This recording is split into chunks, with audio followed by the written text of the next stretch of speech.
Nos entreprises alimentaires sont au bord de la rupture. Avec la flambée des prix des matières premières à cause de la guerre en Ukraine, la production en Belgique est freinée.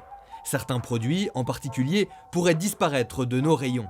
Alors on va essayer de savoir si on peut craindre véritablement une pénurie alimentaire, mais il ne nous reste déjà plus que 2 minutes. L'Ukraine est un gros producteur de céréales, entre autres. Mais depuis la guerre, le pays n'exporte plus, et du coup, les prix des matières premières ont flambé. Plus 50% pour le blé et le maïs, par exemple. Conséquence, chez nous, en Belgique, une entreprise alimentaire sur 3 va freiner sa production. Из того объема, который ей нужен для собственного производства, у нас гораздо большее количество выращивается. Поэтому без экспорта мы в любом случае остановимся.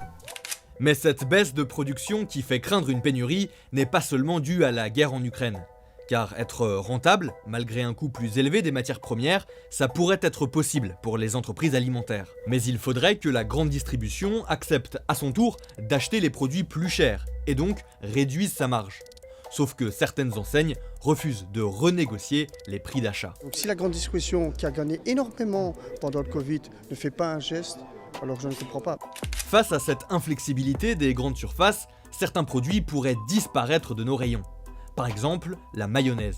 Le prix du jaune d'œuf présent dans cette sauce a augmenté de 2 € le kilo.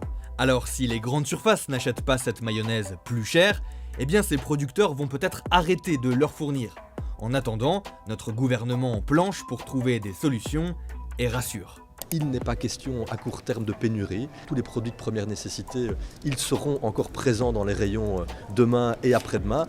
S'il est trop tôt aujourd'hui pour parler de pénurie alimentaire, l'avenir quant à lui reste incertain. Il dépend de l'évolution de la situation géopolitique, mais aussi de la coopération de la grande distribution avec les producteurs alimentaires et des futures réponses apportées par nos gouvernants. Et vous, dites-nous si vous faites des réserves en prévision d'une éventuelle pénurie, ou bien si vous consommez moins à cause de la hausse des prix de certains produits.